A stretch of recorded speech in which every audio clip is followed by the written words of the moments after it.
Hi, YouTube and Zim writers. Check this action out. So, in my testing group, I've been trying to explain to people how important this term of semantic triple really is. And what this really talks about is a new sentence structure or syntax, if you will, trying to teach you all these new words, where a sentence is no longer a subject and a predicate, but a subject, predicate, and object. And what this allows is when you're writing your content, you're almost guaranteed to always have an entity. I want you to see that this has been a long time. I mean, this goes back to like 1997 here, you see.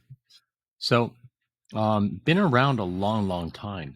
And most people don't really read into this. It talks about how this is designed to create URL structures, to naming sentence structure. Excuse me, now I get the hiccups. But what I want to show you is this is actually very important because this is part of a standard. Everyone's following this because it's a published standard, you see. In fact, last updated in 1999, and it was proposed, and there's the recommendations, and eventually solidified. So this is a working part of this web standard for the web.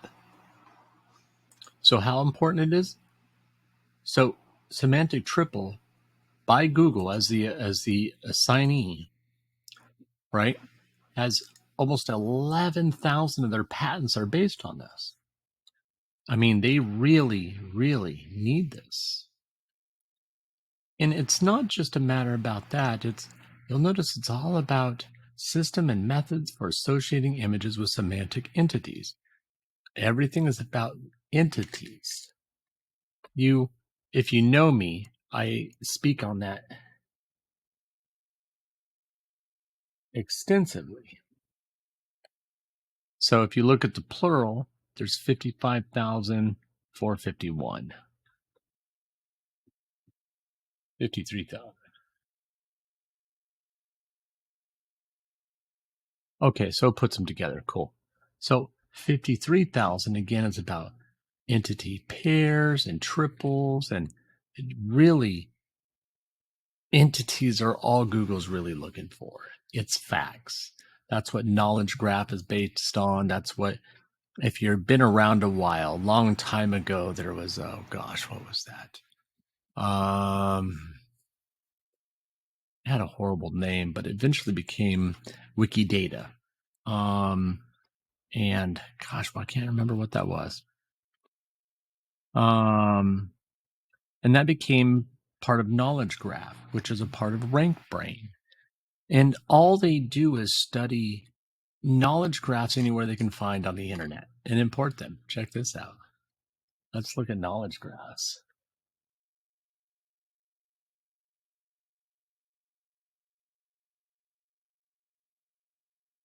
And again, 20,000 different patents.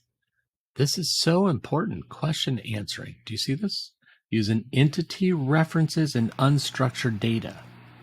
Guys, Google's reading your web content to find your entities, to understand what you're talking about. The biggest problem that most people are having with artificial intelligence generated content is the fact that it's fluff. It sounds good, it reads pretty, but there's no facts. Read over some content you've generated, and it doesn't matter what tool you did it with. I love these tools. They're great tools, but they're all just a building block starting base. They're just a tool, just like any optimization application or SaaS. It's a tool, not a one-stop solution. It may get there someday, but then where does SEO go from there? But right now, the way it stands, you need to update your content. There's prompt engineering is tough, and I've worked pretty hard to create some really good prompts that make some pretty darn good content. But then I have other additional prompts that I use to actually optimize them because I can't do it in one step.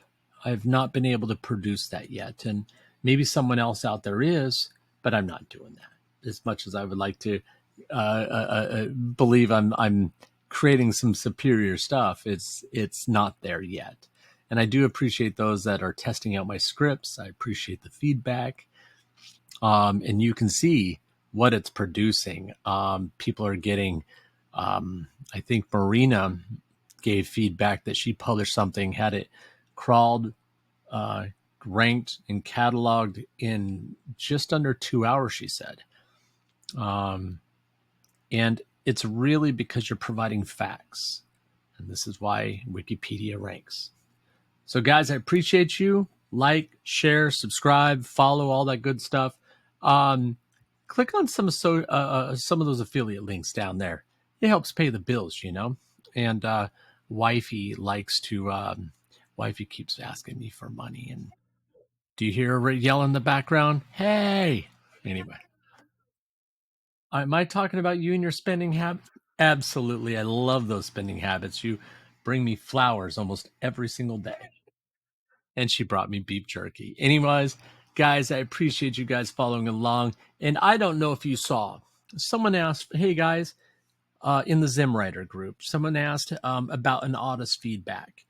And I got to tell you, the community, I was practically in tears, guys. Thank you so much for the feedback. I really appreciate that. And I'm glad I'm really helping people and touching people and giving them real valuable information. As a reminder, generally when I'm awake, I have a live chat going on in the Zimwriter group or in the SEO training camp group. I always try to remember to place a link in there whenever I'm online. If you see me online and you want to join that group, we have some amazing SEO professionals in there who have just a wealth of knowledge, from international SEO to marketing in the Latin community to working in the UK, New Zealand, you name it. We have people from around the world, India, Pakistan. Who else do we have in there? Just wonderful, wonderful people with so much wealth of knowledge, valuable questions that spark deep conversations where we find solutions for each other. None of us know everything. I sure as heck don't know everything in SEO, but it is a wonderful place to just stop in. I think we had 19 people in there last night, 15 a few hours before that, and it's just great conversation. So hop in, hit me up. Love to see you guys. Thanks again for liking, and we'll see you online.